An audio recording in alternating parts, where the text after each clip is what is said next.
What is up YouTube? Zhodi here, back with some more Blue Archive goodness.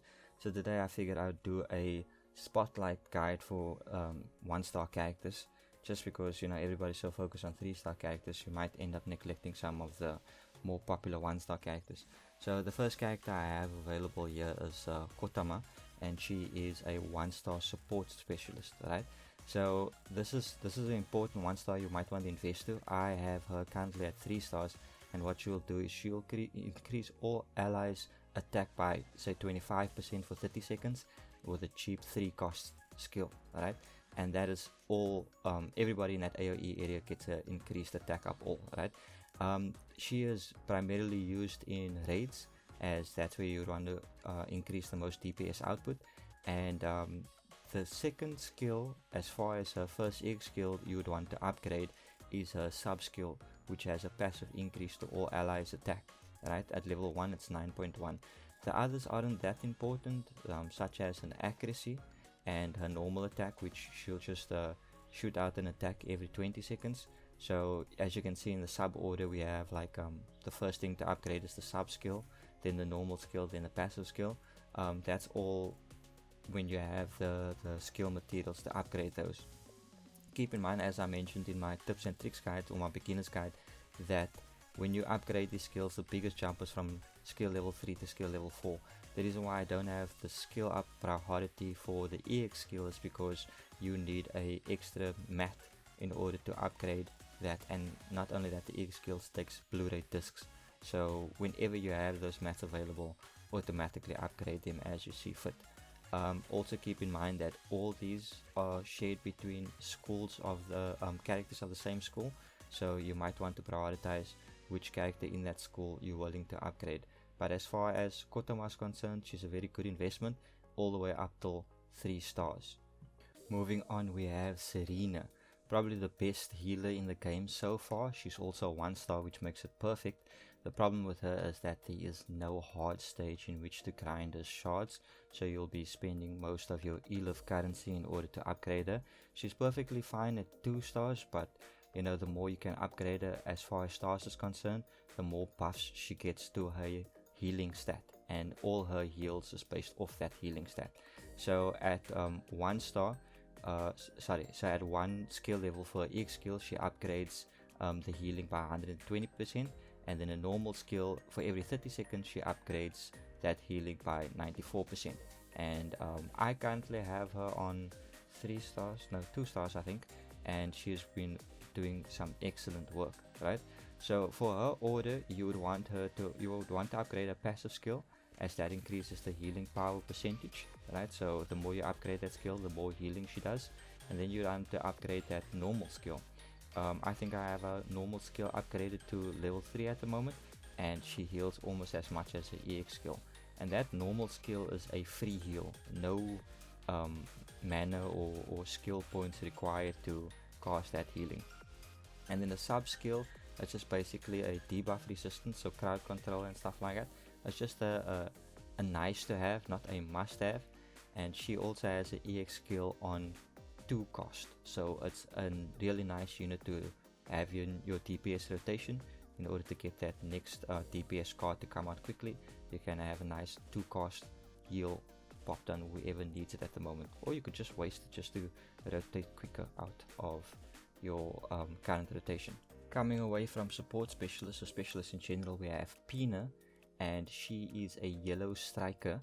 And the reason why it's not bad investing in it whatsoever is that you'll be using her for yellow raids. Now I won't say to go crazy with her investment as a 1-star, but she is a really good unit to have, as she increases the DPS as she stands still, and that's the reason why she's so brilliant in raids, because raids doesn't really require the characters to move as much.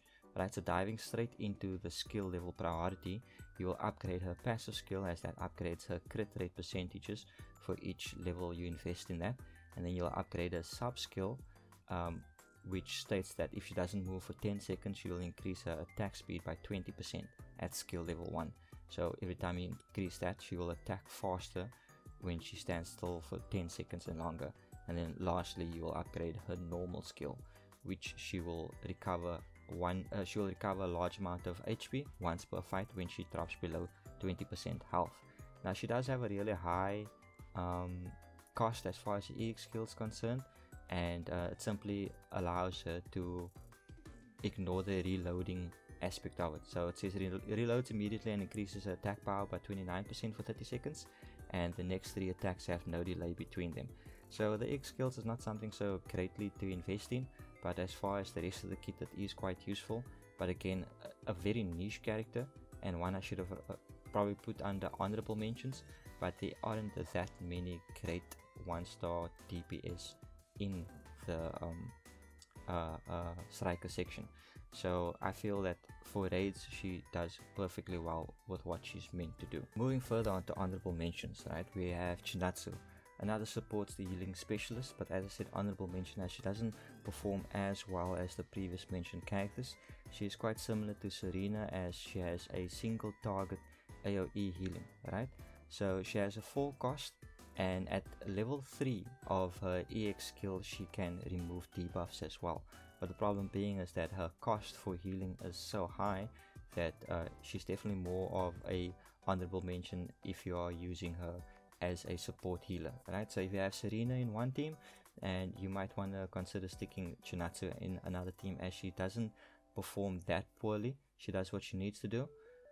She has a very similar kit as far as her passive is concerned, so she as well will increase healing by 14% at skill level 1, and that is the first skill priority you'd like to invest into.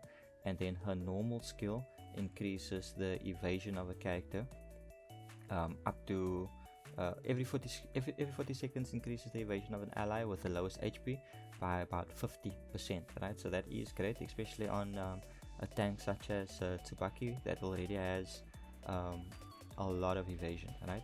And after that you would like to increase your sub skill, which increases all allies defense by 9.1%.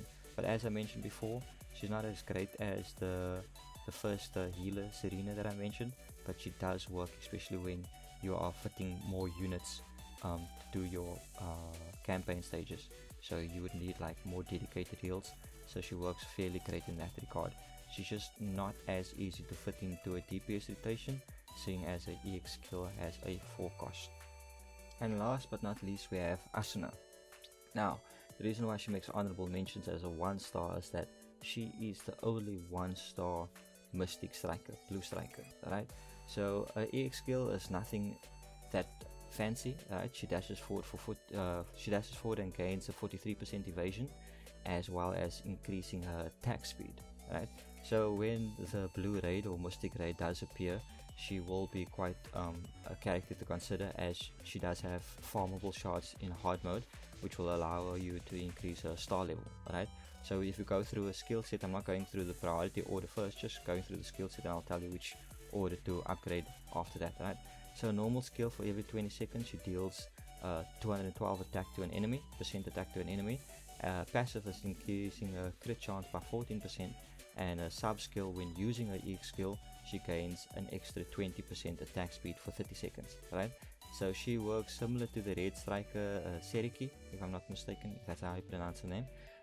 So the order you'd want to upgrade the skills is a passive first to get that crit chance up, and then a sub skill to sustain the attack speed so she can do more DPS, and then her normal skill. Again, remembering that when you can upgrade your EX skill, you do that upgrades, and also keeping in mind that all upgrades are shared between those of the same school or academy. The blue raid is coming up soon, so she is something to consider, but at the same time there's also a lot of yellow pierced strikers that are just better in general. That's why she's an honorable mention.